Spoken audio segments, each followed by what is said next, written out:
Hello, BookTube. This is the Muppets Book Tag. The original tag is by Bridget O, and I was tagged by Ernest Lee Eston. Looks like a fun tag, so let's get right into it. The first is The Swedish Chef. Book that looked good, but left a bad taste in your mouth. For me, it was this. John Irving, A Prayer for Owen Meany. And the reason why is not long before I read this book. See, when did it come out originally? Mine's a Modern Library edition, but it was originally came out in '89. A lot long before I read this book, I had read this book, Günter Grass, The Tin Drum, which I loved. And when I was partway through John Irving's book, A Prayer for Owen Meany, I'm sitting there thinking, did he take his idea from The Tin Drum? And is it really blatant, or is it me? So it really left a bad taste in my mouth. I've heard later, and I have no judgment on the matter whatsoever, that it was done as an homage to The Tin Drum. But by then I'd already been so thrown by the idea that, yeah, wasn't thrilled with it. The second question is Fozzie, a book you couldn't help but laugh at the jokes, sarcasm, etc. And for that, number one, I was a little shocked when I walked around my library and my house here and realized I don't have a lot of funny books. And I love humor as much as anybody else, so I wonder what that means. But what I did have here is Disquiet Please, more humor writing from The New Yorker, edited by David Remnick and Henry Finder.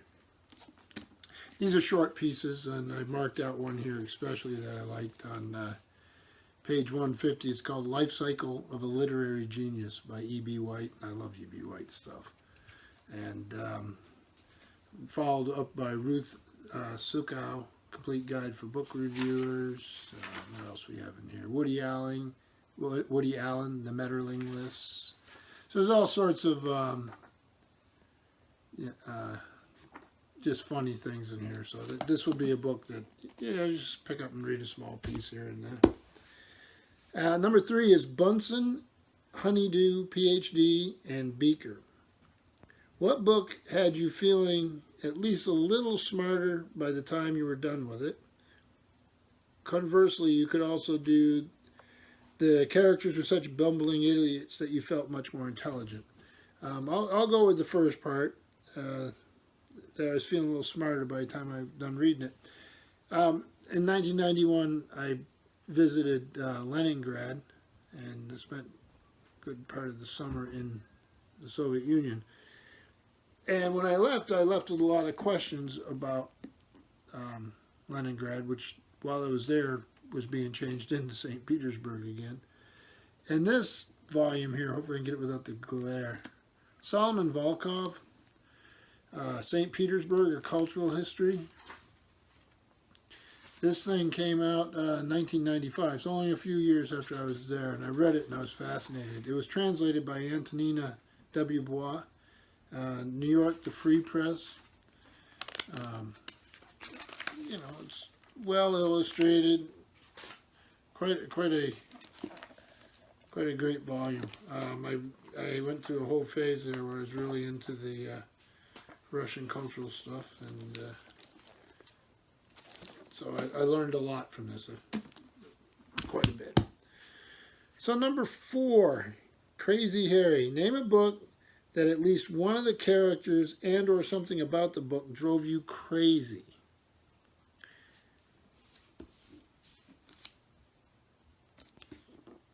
Harry Potter drove me nuts. I'd had drywall screws. That's what I would use to hold the door under the stairs closed. He seemed very whiny, indecisive, boring, especially when you put him up against Hermione, who was brilliant, brave, a character that I really liked. So I don't know. I did like the books, but he drove me a little nuts.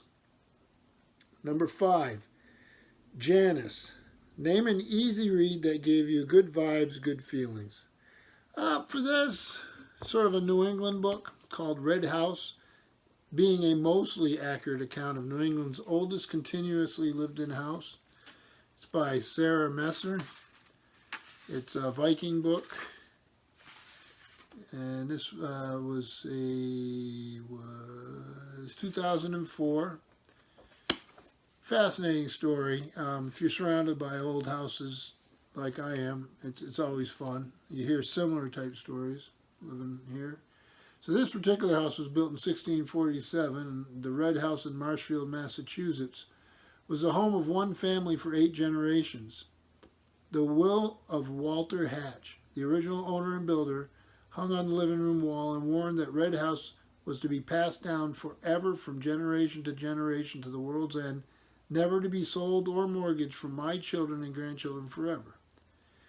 In 1965, Richard Warren Hatch went against the weight of tradition and sold the house to Sarah Messer's parents. Shortly after the Messers moved in, Hatch began returning photographs, furniture, and other objects to the house, many several hundred years old, saying they belong there. And it's a story of that. It's a fun read. It's a good read. So here we go. So that was number 5. So we're on to number 6. Statler and Waldorf. A book or series that you loved was turned into a movie or TV show that was a total letdown. Well, for me, that would be, it's in this book. This is Robert A. Heinlein, Outward Bound. It's a science fiction book called Publication. And it's one of those omnibus editions. And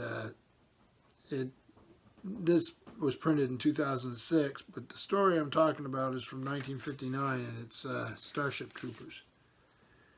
And for all the flaws of Heinlein, and I loved the juveniles, his novels growing up, and the others.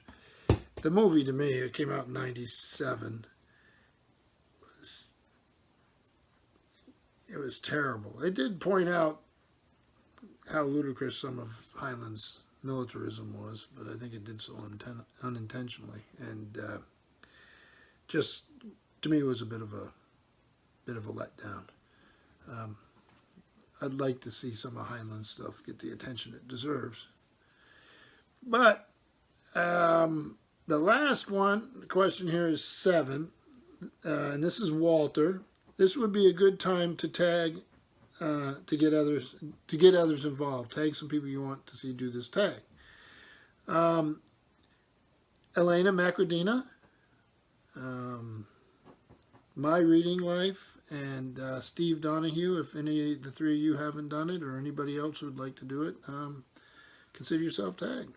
So thank you, Ernestly Eston and Bridget O, for creating this tag. And thank you, BookTube.